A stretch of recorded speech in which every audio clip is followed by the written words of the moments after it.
Sir आराम से बोलिए। पहले संदीप जी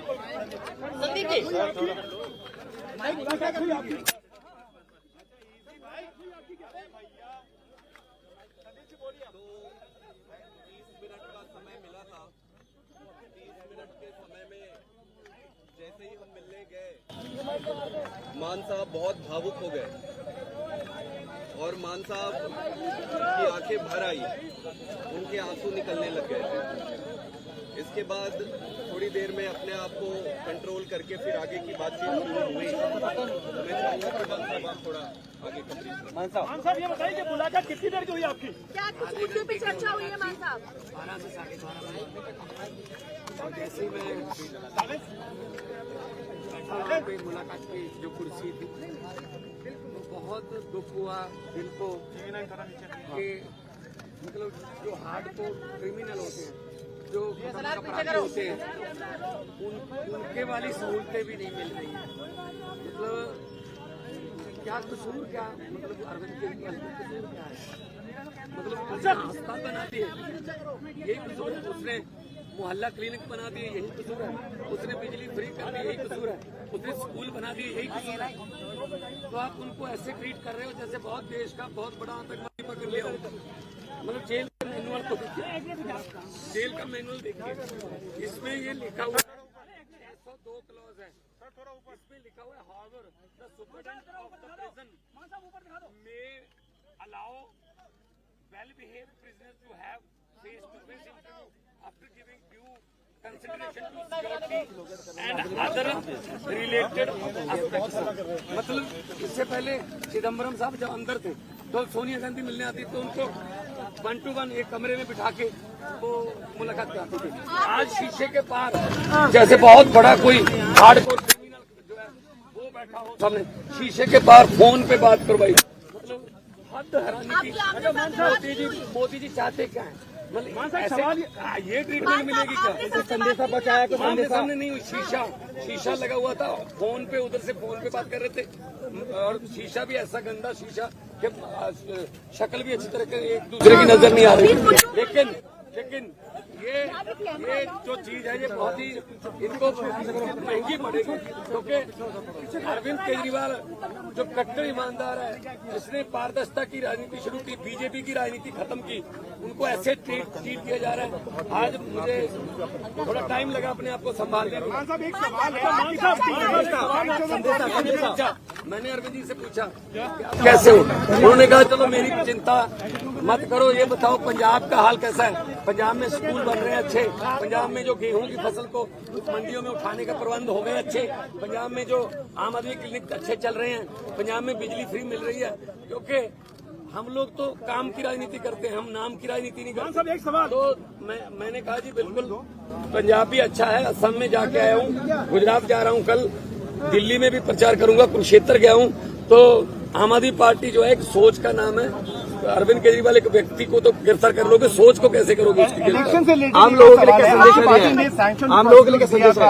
कन्हैया कुमार के लिए वो खुद दिल्ली से इलेक्शन लड़ रहे हैं। तो इंडिया गठबंधन का अपना एक सवाल है, एक सवाल कह रहा है कि केजरीवाल की जेल में आने के बाद पार्टी में भगदड़ मच चुकी है। पार्टी आम आदमी पार्टी एक डिसिप्लिन ग्रुप है।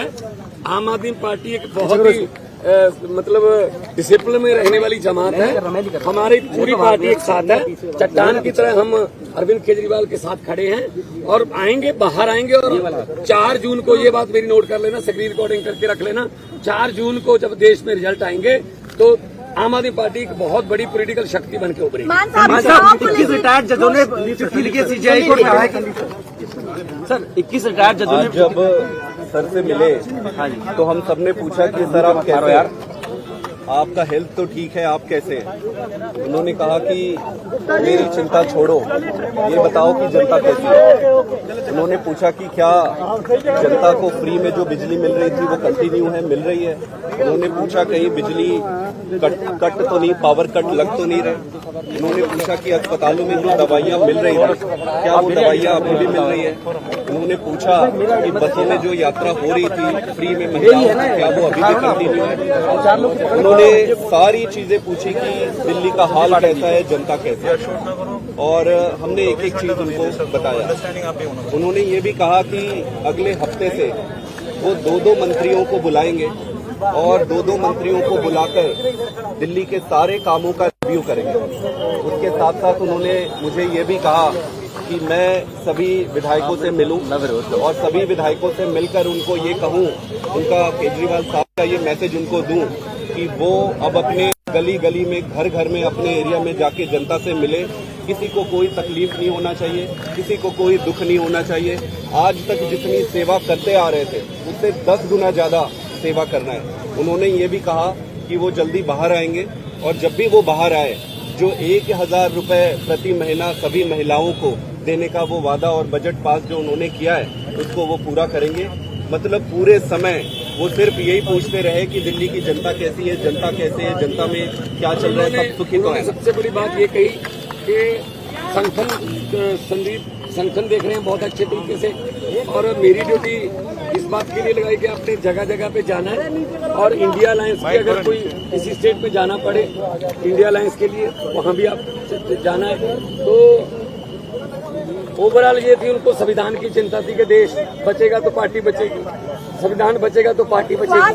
21 रिटायर्ड जजों ने चिट्ठी लिखी सीजीआई को, कहा कि जुडिशरी को बदनाम किया जा रहा है। 21 रिटायर्ड जजों ने चिट्ठी लिखी सीजीआई को, कहा कि जुडिशरी को बदनाम किया जा रहा है। देखो पता क्या है, देश में जो हालात हो गए हैं, किसी को पूछ लो, दुकानदार को पूछ लो, वो भी कहेगा गलत हुआ है, ये गलत हुआ है। अरविंद केजरीवाल को गलत उन्होंने अंदर करा है। ये सिर्फ और सिर्फ चाहते हैं विपक्ष ना हो, हम ही इलेक्शन लड़ें और हम ही जीते। ये तो फिर पुतिन वाली बात हो गई ना, डेमोक्रेसी कहाँ गई, ये तो डिक्टेटरशिप हो गई। इसलिए हम लड़ेंगे, देश के लिए लड़ेंगे, देशभक्त लोग हैं हम। और उन्होंने हमें ये अंदर से मैसेज दिया है कि बाहर जाके कार्यकर्ताओं को और सब एमएलए और मंत्री साहबानों को बोलो कि मेरी चिंता ना करें, जनता की चिंता करें, पब्लिक की चिंता करें। स्वाद ठीक है। देखो कौन सा कोई उधर दूसरी तरफ बिठा रखे थे, जब सोनिया गांधी चिदम्बरम को मिलते थे तो एक कमरे में बैठ के मिल लेते थे, प्रकाश सिंह बादल भी यहाँ मिलने आते थे तो कमरे में बैठ के मिलते थे। पता नहीं क्यों दुश्मनी इतनी है कि हमें आतंकवादियों की तरह ट्रीट किया जा रहा है। कोई बात नहीं, हम वो पत्ते नहीं जो शाख से टूट कर गिर जाएंगे। आंधियों को कह दो अपनी औकात में रहें। Thank you. तो भगवंत मान जो कि पंजाब के मुख्यमंत्री हैं वो यहाँ पर मिले हैं।